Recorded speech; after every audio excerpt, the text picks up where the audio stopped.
नमस्कार, स्वागत है आपका न्यूज 18 मध्य प्रदेश छत्तीसगढ़ में और आप देख रहे हैं खबर असरदार। नमस्कार, बहुत बहुत स्वागत। मैं हूं आपके साथ ऋतु ज्ञानवानी और खबर असरदार में आज सबसे पहले बात करेंगे टीएमसी में चल रहे बखेड़े की।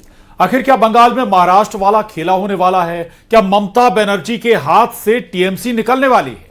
दावे तो ऐसे ही किए जा रहे हैं। कहा जा रहा है कि टीएमसी के 50 विधायक पार्टी पर अपना दावा ठोकने वाले हैं और इस सवाल पर टीएमसी में महासंग्राम छिड़ा हुआ है। देखिए रिपोर्ट।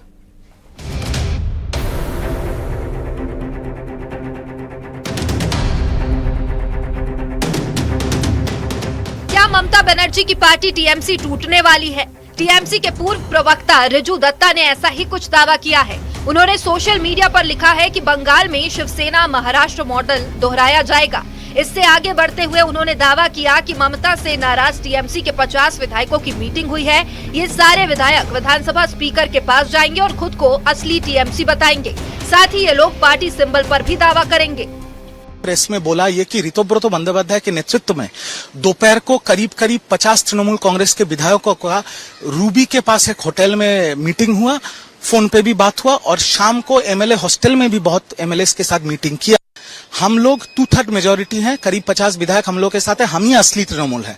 दूसरा चीज कि क्योंकि हम असली तृणमूल कांग्रेस हैं तो नेता प्रतिपक्ष ऋतुव्रत बंदोपाध्याय होगा, शोभनदेव चट्टोपाध्याय नहीं। और तीसरा, हम लोग के पास 2/3 मेजोरिटी है तो ये जो घास के ऊपर जोड़ा फूल का जो सिंबल है ये हमारा होना चाहिए। शिवसेना महाराष्ट्र मॉडल अभी बंगाल में चल रहा है। तो बंगाल में टीएमसी की हार एक तरफ है और इस हार से भी बड़ा संकट ममता बनर्जी के लिए ये कि कहीं पूरी की पूरी पार्टी ही हाथ से ना निकल जाए। जो मौजूदा हालात हैं वो कुछ इसी ओर इशारा कर रहे हैं। टीएमसी विधायकों की सीक्रेट मीटिंग की भी खबर सामने आ चुकी है। सवाल है कि क्या पक रहा है टीएमसी के भाग्यों के बीच। कहीं ऐसा तो नहीं कि ममता ताकती रह जाए और पूरी पार्टी उनके हाथ से फिसल जाए, जैसा महाराष्ट्र में उद्धव ठाकरे और शरद पवार के साथ हुआ, जहां पार्टी में टूट नहीं हुई बल्कि पूरी की पूरी पार्टी हाथ से निकल गई और खुद उद्धव और शरद पवार के सामने राजनीतिक अस्तित्व का प्रश्न आकर खड़ा हो गया। ममता की तरफ से आरोप लगाया जा रहा है कि बीजेपी उनकी पार्टी को तोड़ने की कोशिश कर रही है। इस पर बंगाल बीजेपी के प्रभारी मंगल पांडे का पलटवार किया है। देखिए, ये सरासर बेबुनियाद बात है और जिसका सच्चाई से कोई ताल्लुकात नहीं है।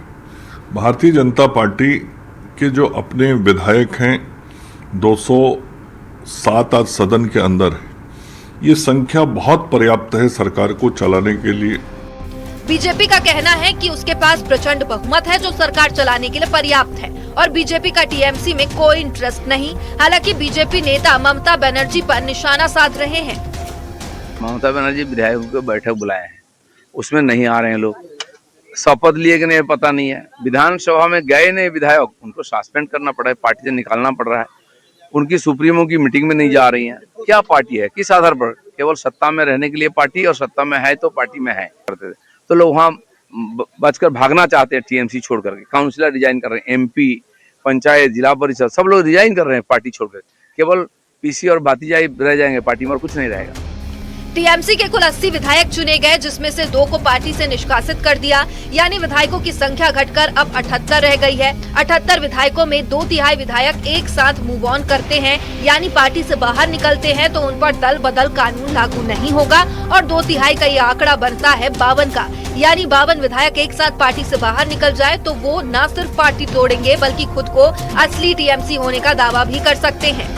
ममता ने पिछले दिनों जो मीटिंग बुलाई थी जिसमें 60 विधायक नहीं पहुंचे थे, अगर ये 60 विधायक वाकई पार्टी से नाराज हैं तो इनमें से 52 वाली संख्या बनती है तो ममता के लिए बड़ा संकट खड़ा हो सकता है।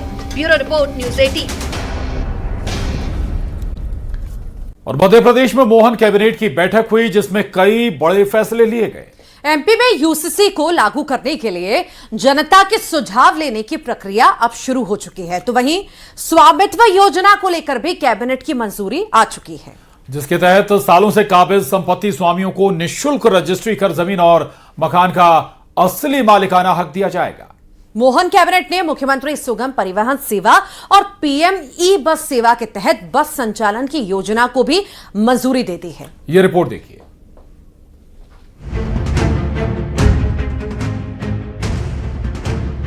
मध्य प्रदेश में यूसीसी लागू करने की प्रक्रिया तेज कर दी गई है। मोहन कैबिनेट की बैठक में यूसीसी को लेकर बड़ा फैसला लिया गया।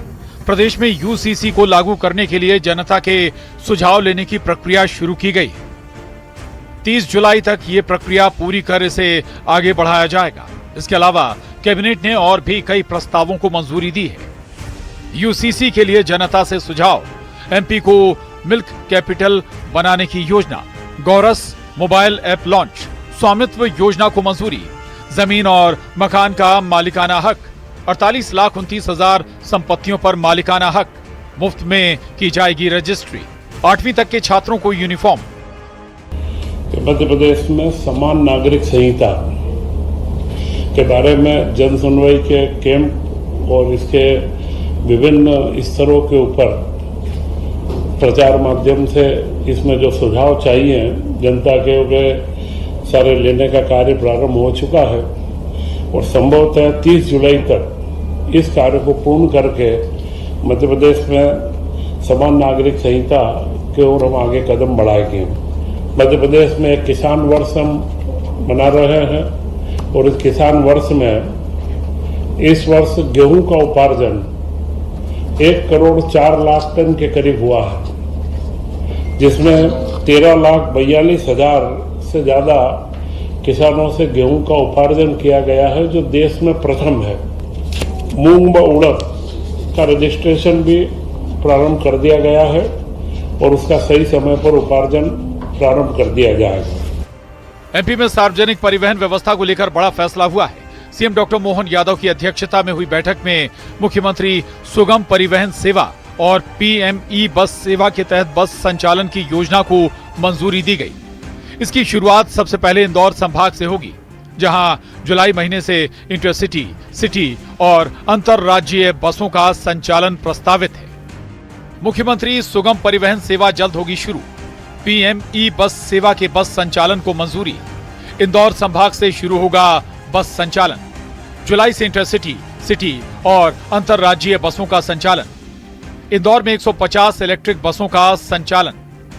250 मार्गों पर 1688 बसें संचालित करने का प्रस्ताव। 121 इंटरसिटी मार्ग, 28 सिटी रूट और 101 अंतरराज्यीय मार्ग शामिल। प्रदेश में 1164 मार्गों पर 5206 बसों के संचालन की योजना। जुलाई से यूपी महाराष्ट्र तक दौड़ेंगी 150 इलेक्ट्रिक बसें। मुख्यमंत्री सुगम परिवहन सेवा की जो घोषणा की थी, अब धीरे धीरे करके हम उसकी तरफ बढ़ रहे हैं और इस साल का रक्षाबंधन बहनें अपनी बसों से जाएगी, ये प्रयास कर रहे हैं। ये परिवहन मध्य में होने के कारण से मध्य प्रदेश में भौगोलिक दूरी यहाँ बहुत ज़्यादा है और इसके अभाव में खासकर हमारे ट्राइबल के बेल्ट में जो लोडिंग वाहन रहते हैं उससे परिवहन करना पड़ता है। उस सब का निराकरण सुगम परिवहन सेवा है। सीएम डॉक्टर मोहन यादव के इस फैसले पर आम लोगों ने खुशी जताई है। लोगों का कहना है कि बसों से यात्रियों को काफी सुविधा मिलेगी। यादव जी अच्छा सोच रहे हैं, अच्छी सुविधा देंगे।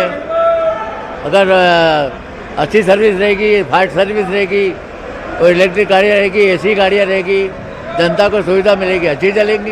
ये जो गवर्नमेंट का जो मुख्यमंत्री सुगम परिवहन योजना जो आ रहा है, ये यात्रियों की सुविधा के लिए इलेक्ट्रिक बसेस जो 150 बसेस आ रही हैं, बहुत अच्छा फायदेमंद है और गवर्नमेंट के लिए भी बहुत अच्छा प्रोजेक्ट है जो ये आ रही है। मुख्यमंत्री सुगम योजना सारी इलेक्ट्रिक बसेस हैं।